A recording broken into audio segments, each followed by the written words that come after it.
Guys, ഇന്ന് ഞാൻ കാണിക്കാൻ പോകുന്നത് വേളാങ്കണ്ണിയിൽ ഞാൻ വാങ്ങിച്ച സാധനങ്ങളാണ്.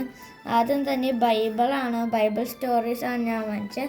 ഇതിന് 80 റുപ്പീസാണ്. ഇവിടെ 80 റുപ്പീസ് ഉണ്ട്.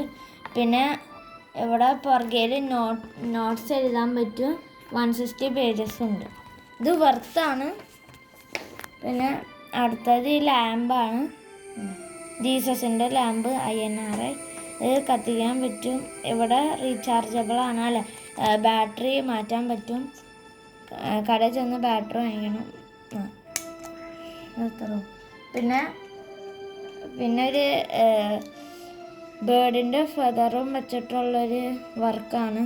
ലൈറ്റ് ഉണ്ട്, ബ്ലിങ്ക്.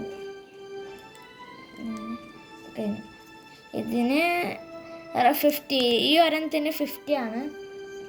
ഇത് വെറുത്തല്ല കേട്ടാ, ഇത് കൂടി പോയാ. ഇതിനകെ 30 ഉള്ളൂ. ഞാൻ വച്ച് നോക്കണേ 30 ഉള്ളൂ. ഇതിങ്ങനെ പുറം മാന്താനുള്ളതാണ്. എനിക്കറിയില്ല ഇതെന്തിനാ വാങ്ങിച്ചതെന്ന്. വെറുതെ വാങ്ങിച്ചതാണെന്ന് തോന്നുന്നു. കുഴപ്പമില്ല. പക്ഷെ ഇതിൽ നഖമുണ്ടെന്ന് തോന്നണ്. നല്ല വേദന ഉണ്ട്. പിന്നെ ഇതാണ് ലാസ്റ്റായിട്ട് ഞാൻ വാങ്ങിച്ച സാധനം.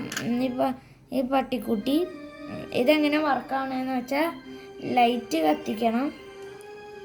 ഈ ലൈറ്റ് കത്തിക്കുക, ഇവിടെ വയ്ക്കുക.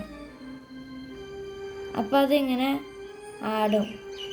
ലൈറ്റ് മാറ്റിയ സ്റ്റോപ്പാവും. ഇച്ചിരി നേരം കഴിയുമ്പോൾ സ്റ്റോപ്പാവും. ഇതേ ഞാൻ പിടിച്ചു വെച്ചേക്കാം. ഇപ്പോൾ ഇതാണ്, അങ്ങനെ ഇല്ലല്ലോ. ഇനി ലൈറ്റ് ഞാൻ വയ്ക്കാം. കണ്ട, കാരണം ഈ ഭാഗത്ത് ഒരു സോളാർ വെച്ചിട്ടുണ്ട് ഇവിടെ. ഇന്നത്തെ വീഡിയോ ഇത്രേ ഉള്ളൂ. Like, share and subscribe. Bye bye.